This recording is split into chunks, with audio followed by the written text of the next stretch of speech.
अस्सलाम वालेकुम प्यारे साथियों। आज मेरी कहानी है एक चालाक लोमड़ी और दो नादान कौवों के बारे में। लोमड़ी बहुत चालाक है, जैसे कि हम तमाम लोग जानते हैं। ऐसा ही एक दिन हुआ, दो कौवे थे।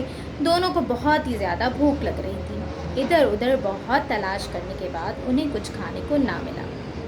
खैर, बहुत जगह पे वो घूमे फिरे, फिर आखिरकार उन्हें एक रोटी का टुकड़ा मिल ही गया। अब दोनों ने कहा कि ऐसा करते हैं, आधा रोटी का टुकड़ा तुम ले लो और आधा मैं। लेकिन इस बात पे दोनों कौवों की बहस हो गई। एक ने कहा कि तुम्हारे पास ज़्यादा बड़ा टुकड़ा है और दूसरे ने कहा कि मेरे पास कम है। अब दोनों यही सोच रहे थे कि हम करें तो करें क्या। पास ही एक चालाक लोमड़ी बैठी थी। लोमड़ी ने कहा, क्यों भाई मियाँ कौवे, क्या किस्सा है, मुझे भी तो बताओ। कौवे बेचारे उसे अपनी तमाम दास्तान सुनाने लग गए।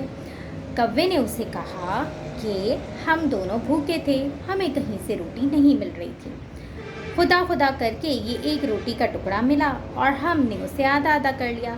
लेकिन अब ये कह रहा है कि तुम्हारे पास ज़्यादा रोटी है और मेरे पास कम। इस बात पे झगड़ा कर रहा है। अब बताइए मैं क्या करूं? लोमड़ी ने कहा कि मेरे साथ चलो, मेरे पास तराजू है। मैं एक पलड़े में एक रोटी और दूसरे में दूसरी रोटी रखूंगी और फिर देखेंगे, जिसकी रोटी ज़्यादा होगी उसे कम करके दूसरे को दे दूंगी। दोनों कौवे मान गए और चल दिए चालाक लोमड़ी के हमरा। जब वो लोमड़ी के साथ गए, लोमड़ी ने ऐसा ही किया। एक टुकड़ा एक पलड़े में रखा और एक टुकड़ा दूसरे पलड़े में। और लोमड़ी ने कहा, ये देखो, ये टुकड़ा ज़्यादा है। उसने क्या किया कि उसमें से एक नवाला तोड़ा और ख़ुद खा लिया। फिर कहने लगी, अरे अरे, ये तो कम हो गया, अब ये ज़्यादा हो गया है। उसमें से एक नवाला थोड़ा और खाया और कहने लगी, ओहो हो, अब तो ये रोटी कम हो गई और ये ज़्यादा हो गई है। इसी तरह करते करते उस लोमड़ी ने क्या किया, पूरी की पूरी रोटी खुद खा गई और दोनों कौवे उसका मुंह देखते ही रह गए।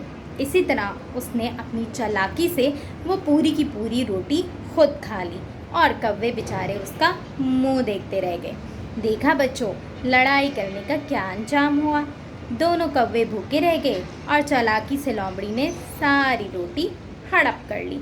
इसलिए हमें चालाक लोगों से दूर रहना चाहिए। अल्लाह हाफ़िज़।